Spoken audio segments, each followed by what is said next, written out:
You know, there is some talk that, oh, we should read namaz behind anyone. Doesn't matter. It doesn't matter who he is.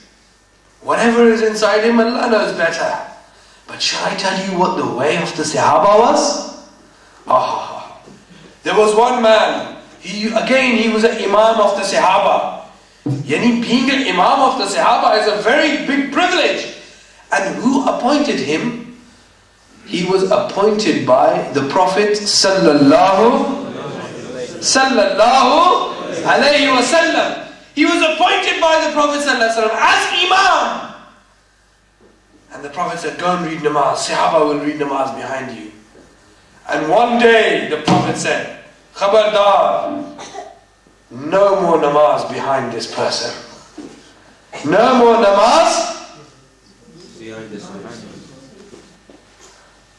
No more namaz behind this person. Did he lack in knowledge? If there was no knowledge, the Prophet would not have appointed him. Did he lack in prayer? No. The Prophet ﷺ said, no more namaz. So when the time of namaz came, this Imam stood for prayer. And the Sahaba said to him, not this time, pal. For those of you who understand Punjabi, they said, Chuk bori bistra.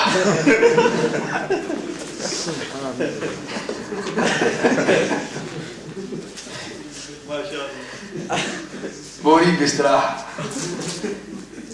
Your clothes, your lazai, your pillar, out of the mosque. No more space in the mosque. He said, huh? How dare you question? I am your Imam. The Prophet ﷺ appointed me. He says, Sahaba said, yes, he appointed you. Now he's fired you. He said, huh? What have I done? Have I committed guna? I don't know of any guna that I've committed. So he went to the Prophet Sallallahu. Everyone say Sallallahu Alaihi Wasallam. And the Prophet said, after today, no one can read Salah behind you. Transmitted in Abu Dawood, by the way, for those of you who want to look this up. No one was behind you. He says, Ya Rasulullah, what is my sin? What is my guna? What is my fault? He said, do you remember you were walking in the bazaar? You were walking in the bazaar. And as you were walking, saliva came to your mouth. Saliva came to your mouth and you spat. Do you recall? He says, yes. He said, but do you recall that you spat in the direction of the Qibla? Direction of the... What is in the direction of the Qibla? Bataiye na? What is in the direction of the Qibla, the Kaaba? So he said, do you recall? You, in a state of non-voluntariness, spat in the direction of the Qibla. Do you recall this? He said, yes, Ya Rasulullah, I spat in the way of the Qibla. He said, then know that anyone who disrespects the Kaaba, everyone who disrespects the Kaaba, if anyone disrespects the Kaaba, he is ineligible for imamat. No one can read namaz behind him. Bataiye, agar Kaaba ka gustakh ho, to uske piche namaz jaiz nahi hai. To bala jo pyare Mustafa ka gustakh ho, uske piche kaise namaz jaiz ho?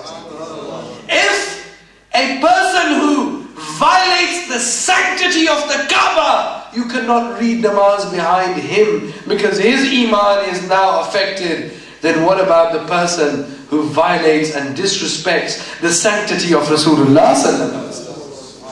So don't be misguided on aesthetics, on clothes, or on actions, or on words. Look at the Iman. If the Iman is there, then you know this person may be deficient in his practice, but the quality of Iman is correct. And if the quality of Iman is correct, then يَهْدِيهِمْ رَبُّهُمْ بِإِيمَانِهِمْ.